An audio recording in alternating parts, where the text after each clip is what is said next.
Saudara-saudara yang dikasihi dan diberkati oleh Tuhan, Mazmur 72 bacaan kita merupakan salah satu mazmur yang dipandang memiliki pengharapan mesianik. Sebab apa yang disampaikan pemazmur mengacu pada sebuah harapan hadirnya seorang raja yang ideal, yang akan memerintah dengan keadilan, kebenaran, dan membawa damai bagi seluruh dunia. Secara historis memang Mazmur ini adalah doa untuk pemerintahan Salomo bagi umat Israel. Namun kalau kita lihat dan perhatikan, di dalam doa ini terkandung sebuah pengharapan yang besar, yang jauh melampaui apa yang dapat dilakukan oleh seorang pemimpin dalam konteks pemerintahan dunia. Mari kita lihat beberapa hal penting tentang doa dari bagian firman ini. Ayat 1-4, doa untuk hikmat dan keadilan raja. Pemazmur meminta agar raja diberikan hikmat Allah. Hal ini bertujuan supaya sang raja memimpin sesuai dengan kehendak Allah, bukan dengan hikmatnya sendiri. Keadilan dalam pemerintahan. Raja dimohonkan untuk berlaku adil terhadap rakyatnya, terutama kepada kaum lemah dan yang tertindas. Doa ini menunjukkan bahwa kepemimpinan sejati harus berakar dan bersumber pada hikmat daripada Allah. Ayat 5-7, doa untuk kedamaian dan kemakmuran. Pemazmur meminta agar pemerintahan raja berlangsung lama, selama ada matahari dan bulan. Ini adalah simbol pemerintahan yang kekal. Pemazmur meminta agar kedamaian dan kemakmuran menyertai rakyat yang digambarkan seperti hujan yang turun ke ladang. Ini adalah gambaran hidup yang diliputi sukacita dan damai sejahtera. Ayat 8-11, doa untuk pemerintahan yang universal. Pemazmur meminta pemerintahan raja bersifat menyeluruh ke seluruh bumi, dari laut ke laut, dari sungai Efrat sampai ke ujung bumi, dan semua bangsa takluk dan tunduk padanya. Doa ini menyimbolkan pemerintahan ilahi yang meliputi seluruh dunia dan manusia, melampaui batas-batas ruang dan waktu. Saudara yang diberkati oleh Tuhan, dari doa pengharapan akan kehadiran seorang raja yang diungkapkan dalam Mazmur 72 ayat 1-11 ini, pada akhirnya terjawab dan tergenapi melalui kehadiran Mesias, yaitu Yesus Kristus. Ia adalah Raja di atas segala raja. Ia adalah Juru Selamat dunia. Ia hadir di tengah-tengah dunia sebagai seorang Raja yang berhati seorang hamba. Ia datang untuk menegakkan keadilan. Ia datang untuk melayani dan melawat serta membela orang-orang yang tertindas. Dan kehadirannya adalah membawa keselamatan dan damai yang sesungguhnya. Ia adalah Raja yang penuh kasih. Bapak Ibu yang diberkati oleh Tuhan, doa pemazmur ini lahir dari keberserahannya kepada Allah yang didasarkan pada iman pada kuasa dan kehendak Allah.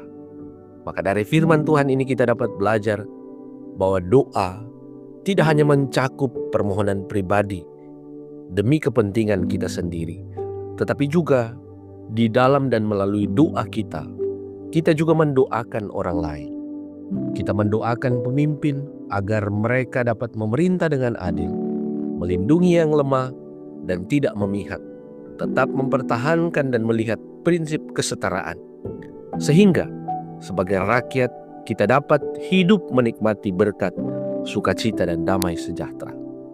Melalui doa pemazmur ini, kita diingatkan bahwa sebagai orang percaya, kita sementara dalam pengharapan dan penantian kedatangan Yesus Kristus yang kedua kali, sebagai hakim yang adil dan sebagai Raja di atas segala raja.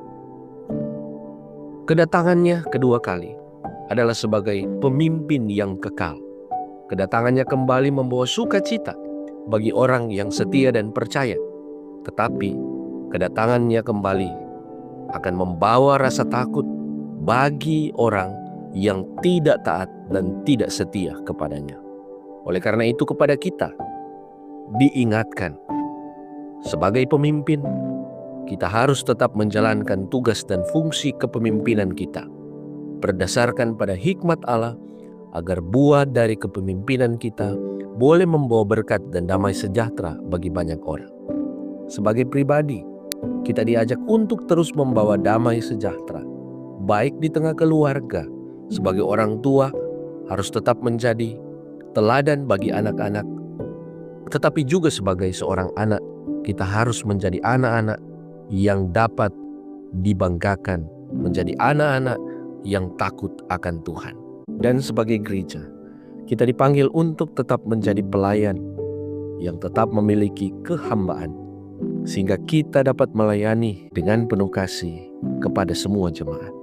Saudara-saudara yang diberkati, sebagai warga gereja, kita sudah memasuki Minggu Advent yang pertama. Di Minggu Advent ini, kita diajak untuk hidup dalam keberserahan kepada Allah, agar supaya kita selalu punya pengharapan kepada Tuhan. Kita juga mengimani setelah kita telah melewati proses pemilihan kepala daerah, kita percaya bahwa siapapun yang akan memimpin daerah kita, baik gubernur, wakil gubernur, wali kota, wakil wali kota, bupati dan wakil bupati, kita semua berharap bahwa mereka dapat menjadi pemimpin yang memiliki hikmat daripada Tuhan, sehingga mereka boleh memerintah dengan prinsip takut akan Tuhan. Untuk itu, sebagai masyarakat, mari kita sudahi segala ketegangan dan emosi kita karena beda pilihan. Tugas kita dan tantangan kita besar. Untuk itu, jangan buang-buang energi kita hanya demi mempertahankan hal-hal yang tidak membawa berkat. Sebab apa keuntungan kita jika kita semakin memperlebar perbedaan-perbedaan yang ada, yang justru itu semua berakibat pada kehidupan yang saling melukai hati satu dengan yang lain. Pesta demokrasi adalah ruang di mana Allah turut campur tangan untuk menghadirkan seorang pemimpin. Pesta sudah usai, kini masih banyak tugas pelayanan, tugas rumah tangga, pekerjaan yang harus kita bereskan. Pemimpin yang terpilih adalah pemimpin kita semua. Tugas kita adalah mendoakan mereka agar kepemimpinan mereka dapat memimpin dengan bijaksana, sehingga mereka dapat menjadi berkat bagi banyak orang. Dan apa yang mereka lakukan semata-mata adalah untuk memuliakan Allah. Amin.